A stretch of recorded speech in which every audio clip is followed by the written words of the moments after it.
Аламанды мен нөлмен емес, минуспен келдім, 700 мың енді түрме қарап олай айтпайтын шығарсыздар, бірақ істей алмаймын, мен ондай зарплатаға қарап отыратын адам емес. Мен осылай еркін, толқында өмір сүріп, өзім қалаған уақытымды жұмсап, қалағанша ақша табатын адам. Сіздер де солай боласыздар, кейін жұмысқа барғыларыңыз келмейді.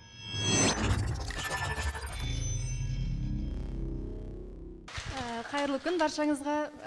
Осыдан 2 ай бұрын мен де сіздердің орындарыңызда отырған болатын. 10-шы күн мастер-классқа келдім. Содан шешім қабылдадым да, осы бизнес бастауға келем, бизнес бастауда оқимын деген ниетпен аяқ астынан оқып кеткен болдым. Мен де негізі құрбым алып келді бизнес бастауға баста.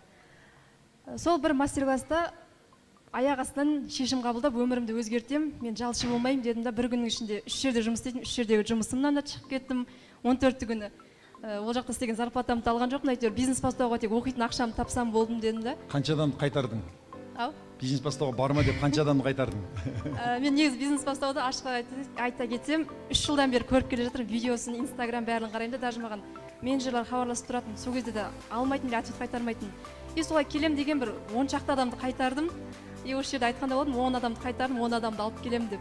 10 адамға айтқан ғой, лохотрон, бармаңдар, алдайды, анау мынау. Сөйтіп 10-шы күні осы жаққа өзім кетіп қалсам, бәрі айтады, сен бізді лохотрон деп өзің оқып алыпсың ғой деп.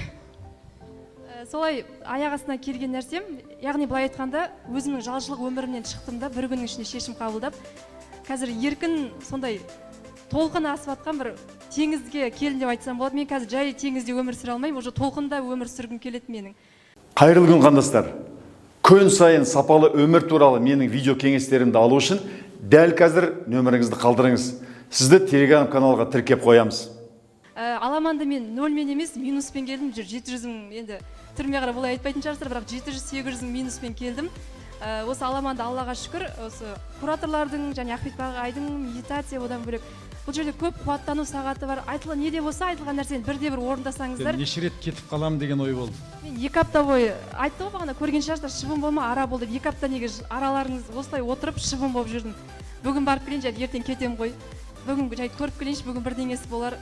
Солай бір 100-ден аса бір ой келді негізі. Түнде жатсам да, тұрсам да, сабаққа келсем де, сабақтың үстінде отырсам да ойланып отыратын. Кетіп қалсам ба, медитация не керек, психология не керек? Вообще ойлаған жоқпын да, бұлар неге бір бизнес бастауға келдім, маған құралдарды нақты бермей ма дедім.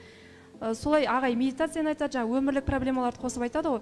Ал бұлар негізгі бизнес бастау үшін ең қажетті осы адамның рухани ішкі жан дүниесі екен.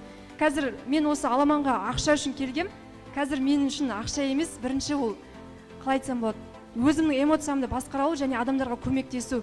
Сіздер де қазір барлықтарыңыз түгелде ақша үшін келіп отырсыздар, бірақ егер шынымен Аламанның соңына дейін шыдап табандылық көрсетсеңіздер, сіздер үшін де ақша емес, адамгершілік, яғни адамға көмектесу арқылы ақшаның келетінін түсінесіздер, құнын түсінесіздер.